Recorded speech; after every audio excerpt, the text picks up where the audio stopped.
A partir de este momento, en Madero FM, los invitamos a escuchar Perspectivas con Guillermo Holzman y Percival Madero. Un análisis de la actualidad nacional e internacional. Perspectivas, a esta hora, en Madero FM. Bienvenidos.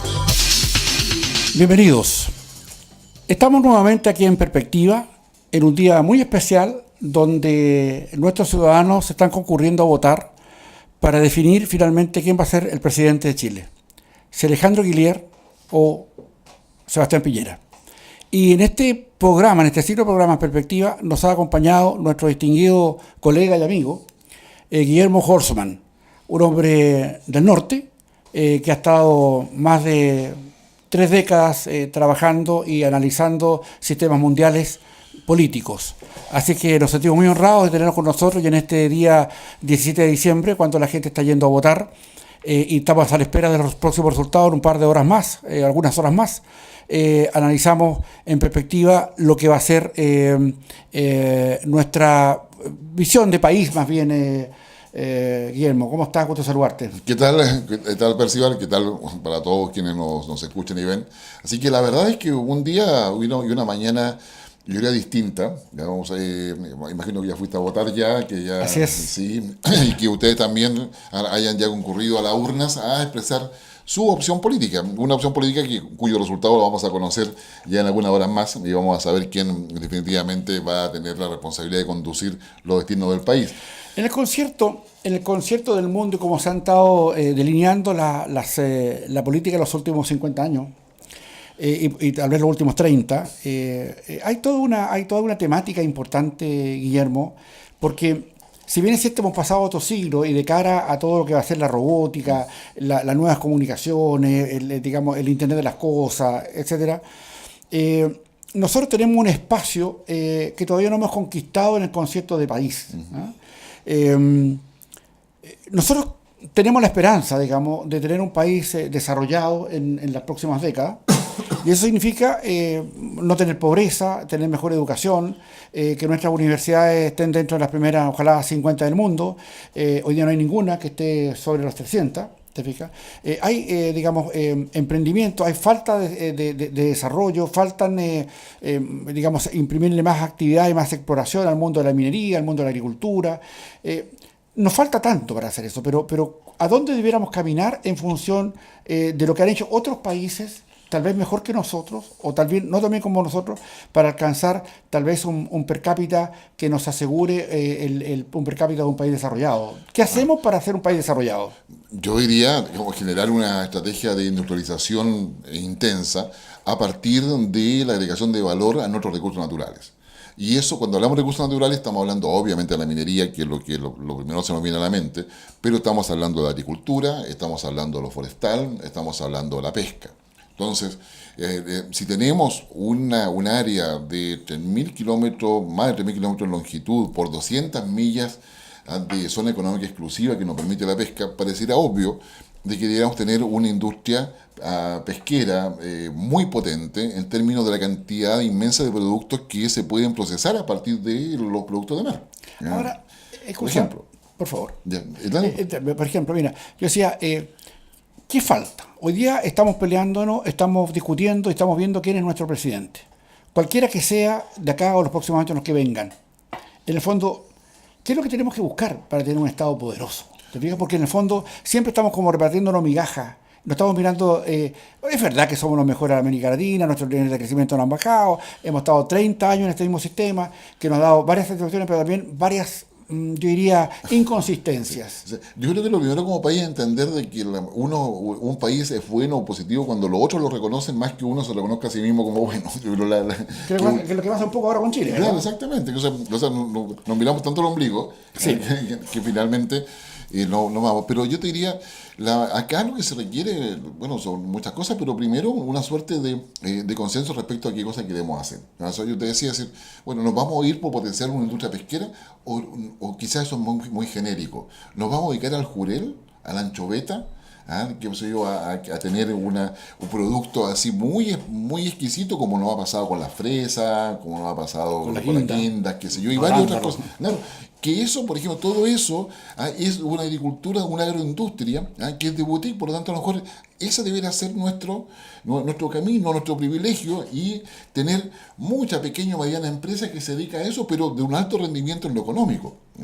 O sea, hoy día hay muchas empresas, por ejemplo, que son 4, 5, 6 personas, o que son consideradas mini, como pyme, pero su facturación son varios millones de dólares al año, pero se dedican a cosas muy específicas. Entonces, esa forma de pensar es la que se debe desarrollar y además llevarla a la práctica, llevarla a la industria. Y para llevarla a la industria se requiere que las ideas primero estén en la mesa del Estado, con una visión estratégica, que en esa mesa estén sentados los privados y se establezca cómo se va a hacer el proceso de inversión desde el Estado o con los privados, o de los privados con la ayuda, con la protección del Estado, para ver, digamos, la línea de producción y ya de beneficios que se pueden dar en términos de impacto de empleo, etcétera. Pero también significa, para que tenga impacto en el empleo, que tenemos que tener una educación asociada a esos ejes estratégicos de industrialización. Es decir, yo diría, mira, hoy día, en general, un profesional de nuestras universidades, de nivel de universitario, llamemos ingeniero, qué sé yo, muchas veces para irse a una industria, o sea, producción concreta, su proceso de adaptación debe estar cercano a los 4 o 6 meses. ¿Ya? O sea, egresado y trabajando. Exactamente, Bien. digamos que egresado trabajando por 4 o 6 meses se demora en adaptarse. En empaparse del proceso. Si tú eres gerente de una empresa o dueño de una empresa, o sea, es decir, digamos, la inducción te costó 6 meses de sueldo de esa persona. ¿Ya? Bien. ¿Ya? ¿Por qué? Porque no viene preparado a la universidad. Eso. Bueno. ¿Ya? Porque no viene preparado con las nuevas técnicas, con los nuevos elementos, vienen cuadraditos, es decir, ellos saben lo que saben y lo que dice el libro es lo que hay que hacer. El manual. Claro, pero hoy día, en el siglo XXI, ¿qué es lo que se privilegia en todas las cosas? Flexibilidad, adaptabilidad. Y por eso la reforma, mira el salto que voy a hacer, por eso cuando se plantean reformas constitucionales, se plantean adaptabilidad para que el Estado esté más cerca al ciudadano. ¿Ya? Que tengan, digamos, instituciones que sean mucho más sensibles a los cambios sociales, a la evolución social. No ese Estado rígido que siempre te dice, ese Estado dice, usted hace lo que yo le digo. No, claro. Y si no lo hace, lo castigo, lo multo, qué sé yo, en fin. No, el Estado tiene que ser mucho más cercano a la ciudadanía. Eso, cuando uno habla de eso, es donde está hablando de gobernanza. Es decir, la gobernanza no tiene que ver con que participe todo el mundo en las decisiones. No, esa cercanía que me permite a mí hacer un mejor diseño de decisiones porque estoy cercano a la ciudadanía y a su necesidad. ¿Cuál es la idea hoy día? Que el Estado vaya donde el ciudadano. ¿Qué es lo que hemos vivido todos los siglos de nuestra independencia? El ciudadano va al Estado. Entonces hay oficinas de atención de público. Recién ahora, yo te diría, varios servicios públicos se han dado cuenta de que una de las mejores cosas, y varios municipios lo han hecho también, primero con temas de salud, etcétera, es ir donde el ciudadano. Claro, porque sucede que hoy día, en la lógica, tú trabajas de 9 a 7, claro, y el Estado también. ¿Y a qué horas te juntas con el Estado? O sea, claro. Entonces, el Estado no trabaja los días sábados. Yo sé que el día sábado es el que yo como ciudadano tengo posibilidad de poder hacer trámite. Claro. Entonces no tenemos un Estado que se adapte. Bien. Como a la condición. Ahora, de acuerdo a la experiencia, porque hay países obviamente que han alcanzado otros niveles de crecimiento y probablemente tengan también otro tipo de Estado, tal vez otro tipo de alianza público-privada. ¿Dónde? Porque en el fondo lo que nosotros tenemos que buscar, probablemente en cualquiera de los presidentes que va a estar ahora, en unas horas más electos, o los que vengan, es también indicar cuáles son los derroteros para esto, porque si bien es cierto, todo nuestro trabajo y todo nuestro esfuerzo va a crecer, a tener en general un Estado, una ciudadanía más empoderada, en el término de que tenga posibilidades de obtener de un Estado que es más rico, que tiene más recursos, que tiene más ingresos, y que se ha trabajado, que tiene más producción. ¿Cuál es porque hoy día estamos todavía debatiéndonos en eso, seguimos siendo prácticamente monoproductores en el cobre, por ahí se asoma un poco el litio para unos años más, ya estamos desarrollando energías, digamos, eólicas y solares interesantes, pero hoy día yo advierto, o al menos Guillermo, que esta búsqueda y este avance no tiene un objetivo estratégico de años plazo. tal vez recordemos lo que hizo Corea del Sur, digamos, después de la guerra, respecto a cómo se pusieron de acuerdo para tener un Estado grande y poderoso, y participaron todas las personas que tenían que dar, todos los colores políticos, dijeron qué queremos tener, y definieron la educación, el tipo de industrialización, y tantas cosas, y hoy día son tremendamente exitosos. Claro, pero esa oportunidad la perdimos ya, o sea, esa posibilidad tuvimos entre el 90 y el 2000. Ya, perfecto. Ya. Entre el 2000 y el 2010 tuvimos la segunda posibilidad con otros actores, porque ya había una renovación. Hoy día, digamos, definitivamente, con todos los actores del 90, que hoy día están vigentes, ya la perdimos. Pero O sea, y ahora viene, por lo tanto, la posibilidad de que las nuevas generaciones se pongan de acuerdo. Perfecto. Digamos, y eso ya cada vez más complejo. Es como una transición 2. No, yo me niego rotundamente a transición 2. O sea, yo creo que la verdad, la transición 2 significa seguir mirando al pasado. Es decir, definitivamente. Es decir, ¿transición de qué? O sea, no, yo creo que no es transición 2. Acá lo que se requiere es la consolidación de la transición, como se llama. En ciencia política, el tema de transición es bastante complicado. Sí, claro. Porque, claro, o sea, tú puedes. ¿Cuál es el problema? El problema está en que, si bien tú puedes definir cuándo empieza una transición, nunca puedes definir cuándo termina. Es como dijera, y todos nos han dicho, es decir, estás en proceso de maduración. ¿Cuándo eres completamente maduro? Claro. Y perdonando la descansa el apellido. Pero ¿cuánto eres completamente maduro? Claro. ¿Ya? O sea, no sé, pues, entonces, ¿cuándo acaba la transición? Uno de los grandes problemas, discusiones larguísimas, teóricas, o sea, ¿cuándo acaba la transición? ¿Ya? Entonces, de repente son esos conceptos que te dejan atrapado, ¿claro? Y la transición, claramente en su concepto neto, es el paso de una etapa a otra. Entonces, si decimos transición 2, quiere decir que el paso de la etapa anterior no fue completo, por lo tanto hay que hacer una segunda transición, que significa el pasado con el futuro. ¿Ya?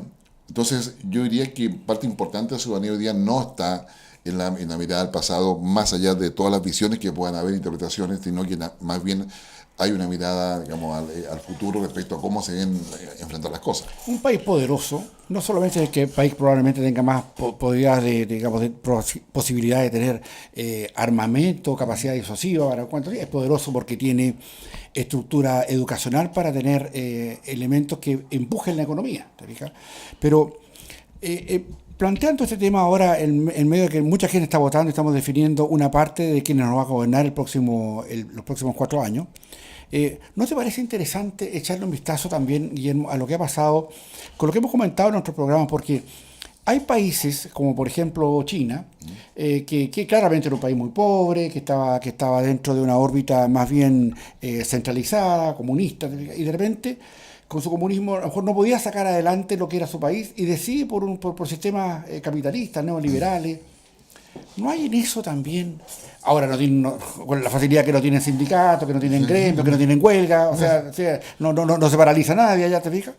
Entonces, ¿no hay una oportunidad, algo que nosotros pudiéramos indicarle a los futuros presidentes o a los parlamentarios, al poder, de cómo deberíamos ponernos de acuerdo para poder lograr un país poderoso? O sea, que no tengamos 24.000 per cápita, sino que tengamos unos 50.000 per cápita. Yo creo que primero, tomando lo que ya se ha hecho y se ha escrito. O sea, yo sinceramente creo que el conocimiento lo tenemos. Es decir, acá no se requieren gurús que inventen la rueda. Sinceramente, digamos, yo lo que me digo en ese estratégico, si yo empiezo a tomar las planificaciones de largo plazo al 2025, 2030, 2050, que incluso algunos organismos tienen, y tomo lo que ha hecho el Ministerio de Minería y sus distintos servicios, y tomo lo que ha hecho el Ministerio de Agricultura, tomo lo que ha hecho Cancillería, tomo todos esos ministerios, porque todos tienen. Tomo lo que han hecho las universidades. En muchas universidades hay propuestas concretas, o sea, la descentralización, por ejemplo, hay una cantidad, es decir... ¿Qué falta para eso? ¿Recursos para eso? ¿O de política? El liderazgo, como para poder decir, sistematicemos todo esto, digamos, y decirle, se han formado comisiones, o sea, decir, con transversales, es decir, la idea está, lo que falta es sistematizarlo para poder priorizar. Pero eso tiene que ver recogiendo todo eso. Y sobre eso tú colocas una agenda, una convocatoria para los actores políticos relevantes y decir, esta va a ser nuestra hoja de ruta. ¿Por qué? Porque los hemos convocado, a varios gobiernos, Bachelet, Piñera, Lagos, lo han convocado muchos expertos, políticos, etcétera, y los documentos están, es decir, ellos hicieron el diagnóstico, hicieron el orden de propuestas, y ahora hay que sistematizar esto en forma distinta, y decir, esto es lo que priorizamos. Entonces la convocatoria es respecto a esa hoja de ruta, de los problemas que ya tiene. Es decir, claro, porque si tú me dices, o sea, ¿cómo vamos a mejorar el tema de las pensiones? Para mejorar el tema de las pensiones, o sea, por decirte una cosa, o sea, si yo quiero colocar más Estado en las pensiones, necesito que el Estado tenga más plata. Para que el Estado tenga más plata, debe tener más impuestos. Para que tenga más impuestos, tiene que haber más actividad industrial. Para que haya más actividad industrial, tiene que haber tecnología. Para que haya tecnología, necesito una buena educación. Para que tenga una buena educación, necesito una buena formación de profesores. Es decir, está todo concatenado. Es decir, no hay pensar solamente si quiero potenciar la agroindustria. Necesito camino, infraestructura, o sea, por tanto de cosas. Si yo quiero ver cómo voy a manejar, digamos, o sea, cómo voy a ver el desarrollo social, o sea, ¿en qué se basa la calidad de vida? En tener ciudades pequeñas, para el caso de Chile probablemente ciudades de no más de 1 millón de habitantes. No sé, digamos, te estoy diciendo lo que, digamos, para países con más de 100 millones, el tamaño de la ciudad, según los estudios que yo he leído, son 3 millones. Ciudades de 3 millones máximo. Donde efectivamente tú te puedes movilizar y no pasas 2 horas, o no ocupas 4 horas de tu tiempo en ir, digamos, en transporte, en trasladarte a tu lugar de trabajo, y trabajas 8 horas. O sea, es decir, entonces cuando se habla de calidad de vida, se habla de urbanización, de todo el diseño urbano, urbanístico, y eso significa que eso está ligado a los planes reguladores. Ya, de los países que yo sé que conoces todo el mundo, pero de los países que tú has estado, que has dado conferencias, clases, etcétera, ¿a ti cuál te parece que podría ser un modelo para nosotros interesante de poder observar con más atención? A ver, yo te diría que va a depender... a ver, un modelo para observar con más atención. ¿Te sabes por qué te lo cuento? Porque yo he paseado no sé, por Zurich, Lausanne, ciudades de Suiza, y veo $55.000 per cápita, no hay mugre, está todo bien hechito, o sea, es todo un tema que le ha costado guerras o no sé, digamos, pasar por tantas cosas y pagan altísimos impuestos, pero tiene que haber algo que nosotros digan, ¿sabes qué? Queremos ir para allá o algo parecido a esto. O sea, yo te diría, es que cosas tan, a ver, Suiza, Europa, están los cantones, tienen una organización distinta, hay un concepto de identidad nacional diferente, sin lugar a dudas, que hace que todo el mundo tenga un cierta predisposición para colocarse detrás del gobierno, ya independiente cual sea. Han vivido guerras también. Por eso, entonces, digamos, hay una diferencia. Quizás Canadá se parezca un poco a lo que uno podría pensar en términos de decisión, en términos de esta suerte de compromiso social, compromiso con la región donde se encuentra. En fin, yo creo que ahí quizás puede haber elementos.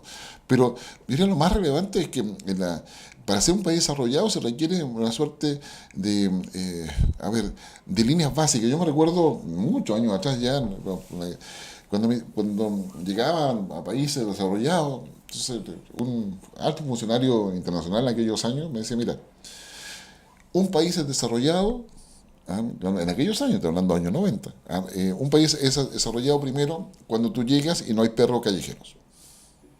Porque eso quiere decir de que se está previendo la enfermedad que transmite el perro, se está protegiendo al animal, y el Estado se hace cargo de que los animales estén bien cuidados, y si no están cuidados, están enfermos, el Estado se carga de que no contamine a nadie más.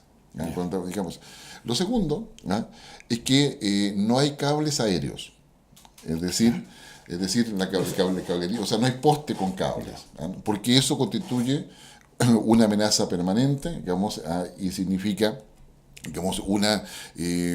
que falta tecnología y que falta, planificación urbanística para poder tener todos los cables por bajo tierra y un diseño asociado a eso para que le dé un mejor servicio a todos y dura mucho tiempo más, en fin. Preparados para terremotos, por ejemplo. Claro. Y el tercer tema, me dijo, que no haya moscas. Mira, que no haya moscas. Que no haya moscas. Que no haya moscas, o sea, tú vas a cualquier parte y no hay moscas. Y eso significa de que hacen un buen tratamiento de la basura. Y por lo tanto, esas son condiciones básica para la calidad de vida, porque te previene la enfermedad. No sé, eso me lo decía en el año 90 y ya sabes que le encontraba toda la razón. O sea, uno empezaba a mirar, y efectivamente, bueno, y lo otro es que no hubiese basura en las calles, digamos, porque era lo cuarto que aparecía, pero que eso era más bien asociado a un tema cultural, de poder enseñar. Es decir, cuando apareció Mikey acá muchos años atrás, qué sé yo, si no ayuda a limpiar, no ayuda a ensuciar, Sí. Claro, tuvo mucho éxito. O sea, el metro hasta el día de hoy, más allá de episodios, se mantiene como limpio. Sí. O sea, entonces, pero eso se instaló como cultura. Entonces, yo diría, hay elementos que, eso simple hecho, o sea, imagínate que no haya mosca significa tratamiento de la basura, pero significa regulación del Estado a la empresa que procesa la basura, los lugares donde se hace el acopio, qué se hace con la basura orgánica, con la no orgánica, de qué manera lo aprovecha. Es decir, el solo hecho que no haya mosca significa para atrás una serie de decisiones. Un proceso completo. Claro, un proceso completo que impacta en la vida del ciudadano, impacta en una calidad del profesionalismo y la burocracia del Estado, impacta en lo que hace el sector privado.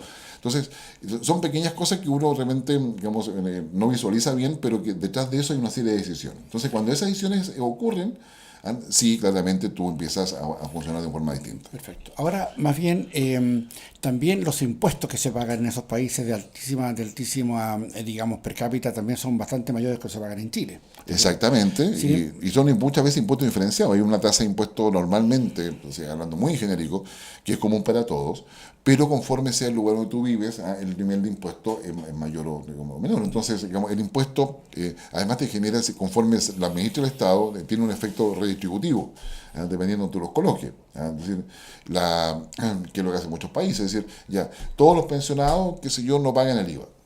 ¿Ya? Digamos, que yo, por decir algo, el 19%, digamos, en determinada gama de productos. ¿Ya? Te exento de tal forma de que, como es la ayuda que el Estado le da, claro, el Estado deja de ingresar, pero le da una ayuda concreta al Estado. Entonces, los impuestos es una herramienta de mucha utilidad política, que hoy día tiene que estar muy orientada al ciudadano. Muchas veces el impuesto se discute en términos de la orientación a la inversión de los privados, de los grandes empresarios. Sí. O sea, acá en Chile se hizo con el tema forestal, un crédito forestal. O sea, si tú plantabas pino, el Estado te pagaba. Claro. ¿Ya? Claro. Bueno, entonces, Financiado, subvencionado. claro, y se suponía que eso iba a ser por un rato. Exacto. Claro, como fue el alza del IVA con el gobierno de Eduardo Frei Ruiz-Tagle, que era para financiar la jornada escolar completa. O como el préstamo que le hicimos a los bancos cuando quebraron todos en la Claro, década del 80. entonces yo diría, los impuestos yo diría son una herramienta política muy relevante, y que se puede utilizar, yo diría, inteligentemente, y para eso basta de una voluntad política. O sea, yo te decía, yo no soy economista, pero lo que sí tengo muy claro es que si hay una voluntad política de poder generar incentivos, digamos, en impositivo, hay economistas estupendos, espectaculares, tributaristas, especialistas que van a encontrar la fórmula necesaria para eso. Nosotros tenemos un origen común, Guillermo. Ambos somos ingenieros de la Escuela de Minas de Copiapó. Así es. Y ambos somos cientistas políticos de la Universidad de Chile. Nos une una amistad de muchos años y me gustaría que, invocando esa amistad y esa experiencia que ambos tenemos en mundos académicos y empresariales, le dijéramos a los que más rato va a ser el presidente de la República, y los orientáramos y le diéramos un buen consejo, sea Guillermo, sea Piñera. ¿Qué le vamos a decir? ¿Te fijas? Yo le diría, por ejemplo, si me permite, es decir, preocúpese de los nuevos liderazgos, preocúpese de las caras nuevas y preparémonos para que sean estadistas, para que vean al Estado como una oportunidad para el bien común, independiente de los puntos de este tema, pero eso es muy general. ¿Cómo lo ayudamos que sean buenos presidentes y que avancen a circunstancias más beneficiosas para el bien común, digámoslo? ¿Qué hacemos? A ver, yo creo que un elemento esencial es su disposición al diálogo, pero el diálogo, digamos, constructivo en términos de poder ir sumando una serie de cosas. Es decir, hoy día la solución a gran parte de los problemas requiere no solamente diálogo, sino que requiere acuerdo y negociación. La solución, por ejemplo, al tema pensiones, para colocar los temas así genéricos, pensiones, educación, salud, etcétera. La Guillieri y Piñera tienen sus propuestas concretas, pero creo que quien gane la capacidad de poder juntarlas a través del diálogo, me parece a mí, señor, porque son problemas para todo el país. O sea, no podemos llegar a la próxima elección diciendo que todo lo que hizo este gobierno está mal, o que se porque hay que cambiarlo, cuando son problemas de todo el país. Entonces yo creo que La manera de poder sumar diálogo yo creo que es la forma de poder llegar a acuerdos. ¿Por qué? Porque en el fondo el próximo gobierno va a tener que evitar, yo diría, el chantaje a Frente Amplio. Entonces el tema está ir buscando esos acuerdos en aquellas temáticas que sea posible, en aquellas que es más complicado, negociar derechamente, y entrar en un proceso político, yo diría, más creativo en esa perspectiva. Lo segundo es generar una nueva visión del liderazgo, y ahí yo concuerdo contigo, ahí generando las condiciones de un nuevo liderazgo. Hoy día necesitamos líderes dentro de la burocracia del Estado, necesitamos fortalecer la burocracia del Estado, de darle un sentido mucho más profesional. Hay muchos buenos profesionales en la burocracia del Estado, sin duda. Pero a mí me ha tocado conocer gente que más allá de su opción política en terreno, hacen todo por ayudar al ciudadano, hay condiciones bastante adversas muchas veces. Entonces yo te diría, se requiere fortalecer en la práctica lo que es esa presencia de la Perdón. No te preocupes, nos pasa todo, así que no te preocupes. Entonces fortalecer la presencia de una burocracia, pero eso el liderazgo también significa entender de que hoy día se requiere una inducción para llegar al Estado. O sea, es decir, una inducción términos a los profesionales. En las universidades no se enseña cómo funciona el Estado, salvo que estudia administración pública. Claro. ¿Ya? Pero no se le enseña, por lo tanto yo diría hoy día el Estado cada vez más complejo, se requiere una inducción para entrar al Estado. ¿No tendríamos una carencia, a lo mejor, Guillermo, para que todas las personas que vayan a ocupar cargos de Estado, digamos, ministros, subsecretarios, gobernadores, parlamentarios, concejales incluso, te fijas, ¿no será necesario a lo mejor sugerirle digamos, a Guillermo o Piñera, cualquiera sea el presidente, que mejore un poco eso? Porque muchas veces está en la calidad del dirigente, en la calidad del liderazgo. Uh-huh.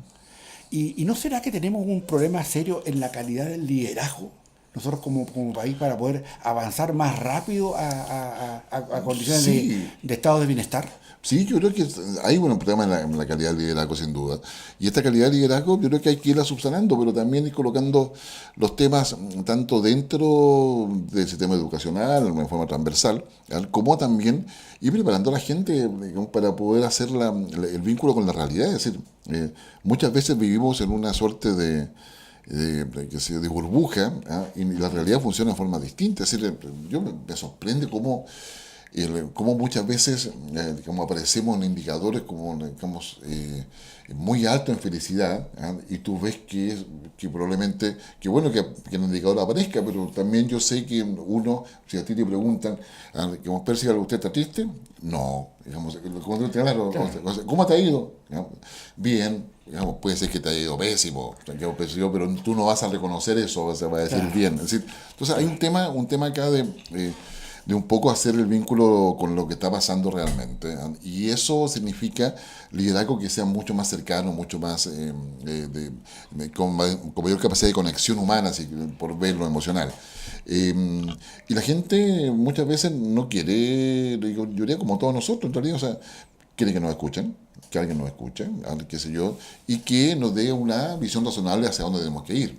Y eso yo diría que es parte de la calidad del liderazgo que se requiere, y no tanto de técnicas, es decir, de hacer decir, no, si no escribiríamos un libro, qué sé yo, claro. Las 10 formas de ser, las 10 formas de ser líder en 5 días. Claro. No funciona así. Yo creo que también hay toda no sé, yo creo que en esto, que muchas veces no se pone mucha atención, yo bueno, lo he dicho en conferencias, pero el punto pasa por saber si acaso esa calidad de liderazgo, Guillermo, distinguidos auditores, televidentes, esa calidad de liderazgo, ¿cuánto lo demoramos en tener un liderazgo idóneo? Y te llevo a la misma pregunta que te hacía recién. Esos liderazgos que nosotros observamos en Canadá, por ejemplo, o en otros países, como tú mencionabas recién, ¿qué formación tienen? Te digo porque en el fondo es, si yo tengo un problema, que aunque tengo que llevar a un hijo a un cardiólogo, por ejemplo, yo no lo voy a ver a un tarotista, con todo el cariño a los tarotistas. Es un especialista que toman cosas, que toman decisiones, porque sé que él lo va a hacer bien. ¿El liderazgo nuestro todavía le falta mucho para esto? ¿O qué hacemos para tener un mejor liderazgo? Yo creo que los liderazgos se construyen no desde la teoría, sino desde la práctica. Yo creo que la primera cosa que uno después aprende en la vida. La teoría coopera, por supuesto, pero el verdadero liderazgo se hace en el día a día. Yo me recuerdo, y por colocarte un ejemplo que a mí me quedó grabado, tuve cerca de esa experiencia, los diálogos y largas conversaciones que tuvieron Manuel Bustos, que es expresidente de la CUT, un gran dirigente. Claro, con Manuel Feliú, hoy día ambos fallecidos. ¿Ya? Sí, ¿Ya? Y los Feliú dos era el presidente de la Confederación del comercio. de comercio, exactamente. Industria. Claro. Entonces, ambos demostraron en su minuto de que era posible con que empresario y trabajador conversaban, cuando estábamos todavía Sí, como en los 90, ¿ah? Y que tenían la voluntad con todas las diferencias que podían conversar. ¿Ya? Yo creo que lamentablemente todo ese diálogo que se transformó en muchas propuestas, finalmente los partidos políticos la desecharon. ¿Ya? Yo creo que ahí hay un tema de interés muy acotado y de corto plazo y inmediatista de parte de los partidos en ese minuto, probablemente las prioridades eran otras, pero ahí se demostró. Y ambos demostraron ese liderazgo que es tan necesario. ¿Ya? Es decir, el liderazgo parte por la capacidad de conversar con el adversario. Eso. O sea, cuando tú crees que el liderazgo lo tienes tú porque a todos los que están detrás tuyo te obedecen, digamos, y te aplauden, claro, yo diría... ¿Qué liderazgo es ese? Claro, porque quienes están a tu lado claramente te obedecen, pero sí, eso yo creo que cuando tú puedes conversar con tu adversario y tu adversario te respeta, yo creo que tienes ahí liderazgo. Digamos, eso yo creo que es fundamental. Y eso se aprende en la práctica. Y se aprende, digamos, en la práctica, si yo soy joven y quiero hacer liderazgo, yo miro hacia arriba, ¿a quién miro? Y sucede que ahí tenemos la segunda falencia, es decir, nuestros líderes actuales no dan el ejemplo. Entonces se descalifican por los medios de comunicación, no conversan entre ellos, es decir, digamos, no dan esa idea. O sea, a ver, no sé, a raíz de todo lo que, digamos, o sea, probablemente ahora no sería el momento, pero antes de las primarias, cosas por el estilo, en que se hubiese juntado para acordar un fair play entre todos los candidatos presidenciales, por ejemplo, y todos los candidatos sacarse una foto, aparte de cuando son convocados a los debates, para poder ellos, o sea, conversar entre ellos y sacarse la foto. O una foto que hubiese estado entre Piñera y Lagos, suponte tú, o sea, no sé, o sea que cuando tú tienes... pero que se junten de mutuo propio, no porque los convoca un medio de comunicación, claro, o un seminario, o una jornada, no. No, de mutuo propio. Es decir, esa capacidad de liderazgo la habremos estado perdiendo en el tiempo, porque de repente parece que es como un diálogo sordo. Exactamente, yo creo que sí, porque está un poco las lógicas de estrategias comunicacionales que se han impuesto en los últimos 5 años, me atrevería a decir, van en el tema, yo implanto mi verdad y por lo tanto eso es lo que digo, por lo tanto no converso contigo, nada, y la ciudadanía yo creo que ha evolucionado, es decir, ahí nos falta conocimiento y nos falta de alguna manera mayor capacidad de análisis respecto a cómo los cambios que hay dentro de nuestra sociedad. Pero sin lugar a dudas hemos ido perdiendo eso. No hay quien dé el ejemplo, o hay muy pocos ejemplos que se dan.